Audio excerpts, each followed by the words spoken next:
Welcome to another enlightening episode of Lengua Viva Cultural Insights, the podcast that dives deep into the heart of language and culture.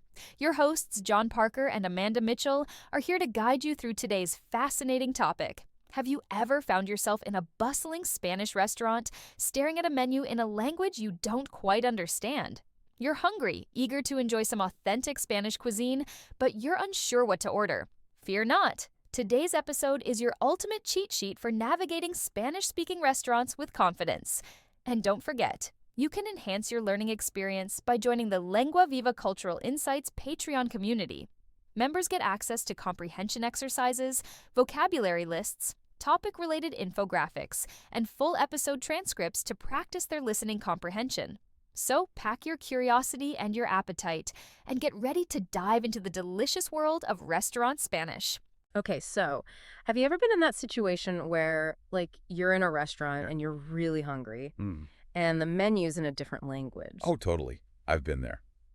Many times, actually. Yeah, you're in Spain, you just want some paella, and you're just pointing at the menu, hoping for the best. You're like, that one. Hopefully it's paella. Exactly. So to make sure you're not just stuck with pollo and cerveza on today's deep dive, we're basically creating a cheat sheet to help you navigate those Spanish-speaking restaurants with a little more, confidence. Yeah, confidence is key. There's nothing worse than feeling lost and confused when you just want to enjoy a nice meal. Totally. And we're taking all the info from this super handy guide to restaurant Spanish. Think of it like a linguistic GPS for your next food adventure. I love that analogy, a linguistic GPS for your taste buds.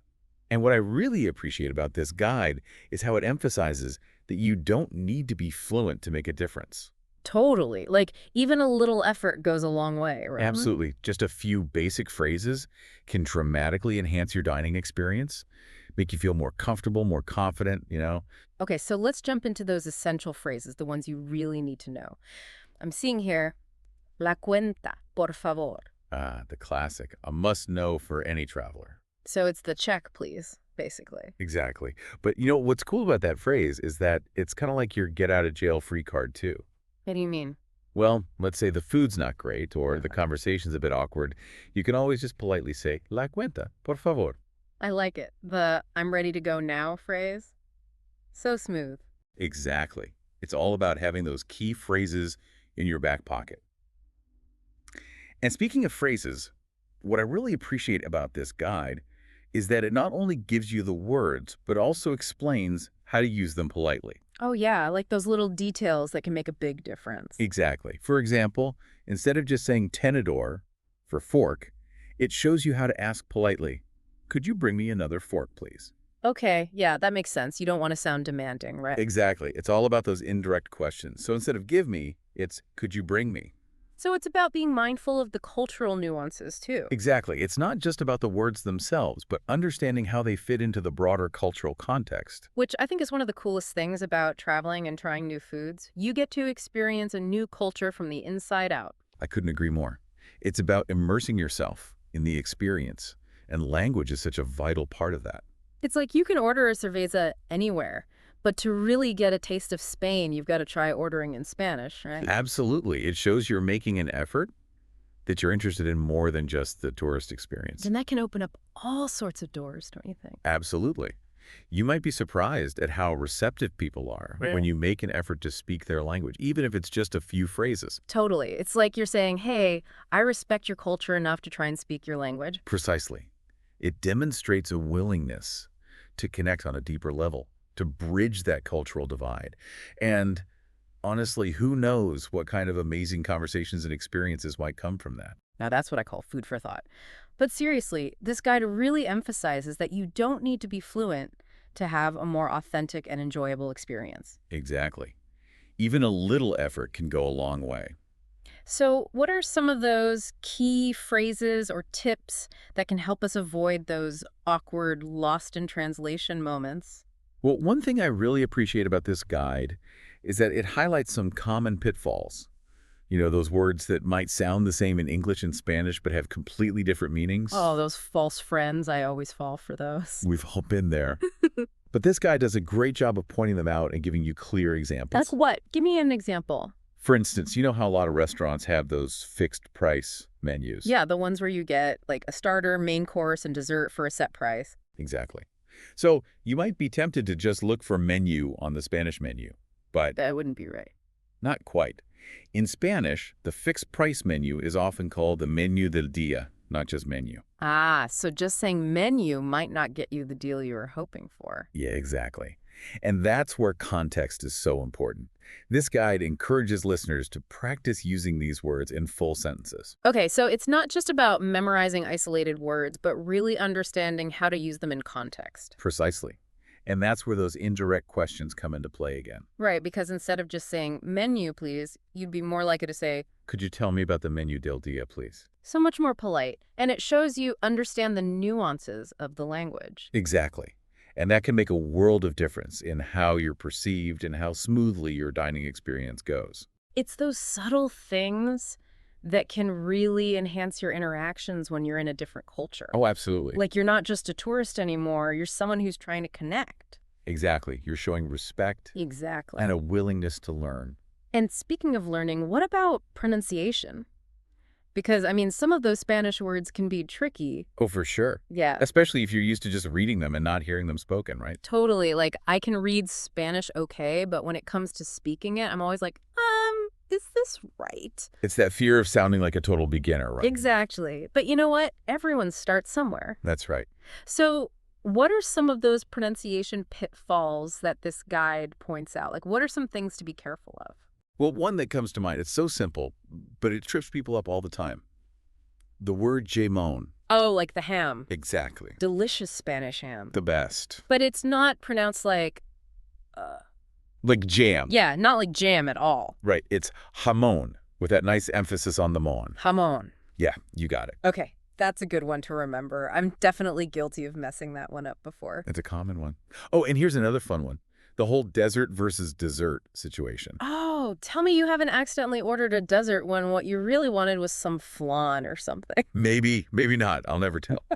No, but seriously, those two words can be tricky. Because they sound so similar. Exactly. And they both start with DES, so it's easy to get them mixed up. Yeah, what's the guide's advice on that one? Well, it actually gives this kind of funny mnemonic device. I love a good mnemonic device. Right. So it says, think of dessert having two S's because it's twice as nice as a desert. Okay, I like it. It's cheesy, but it works.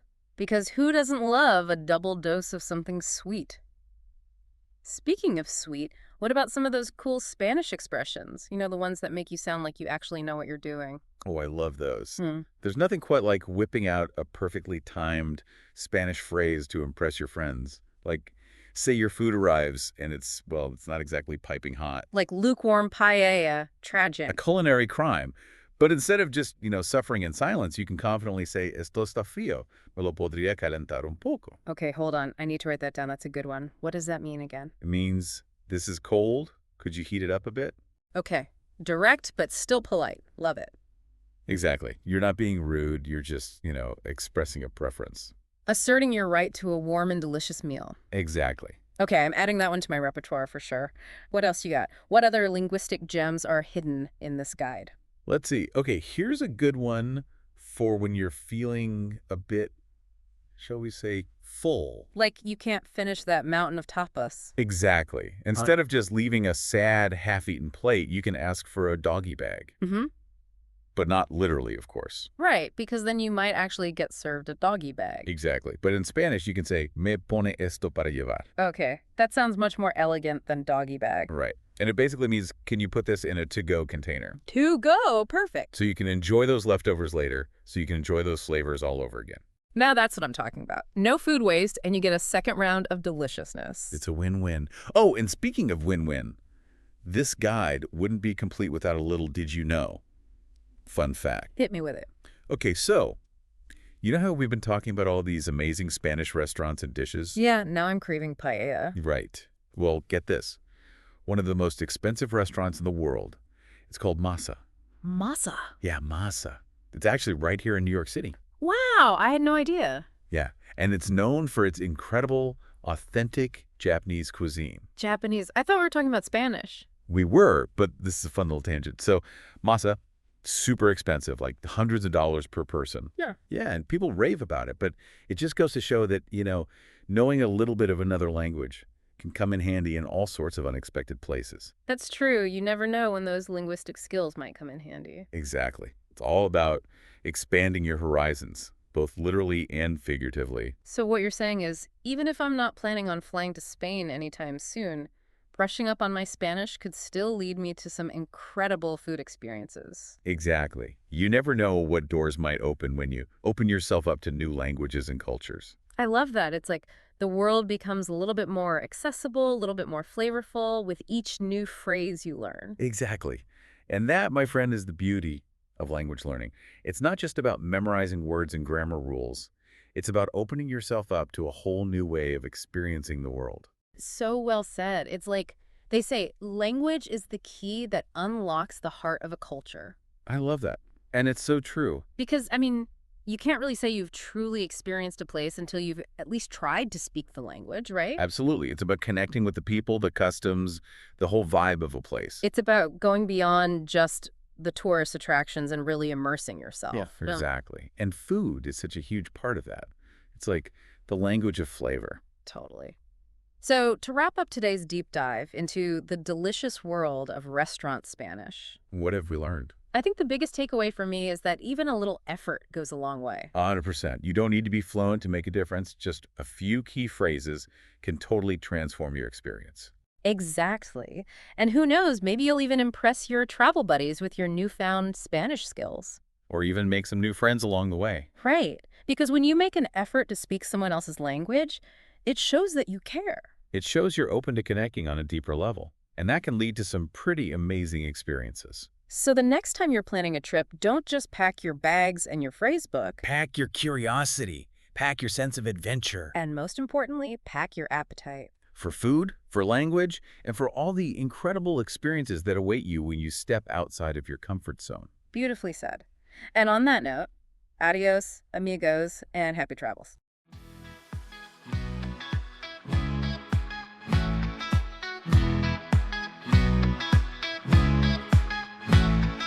Words that flow like rivers do. Learn a language, join the crew. Every lesson something new. Lengua Viva here for you. Grammar rules and vocab tight. Practice every day and night. Conversations feeling right. Change your world with words so bright. Lengua Viva, take a chance.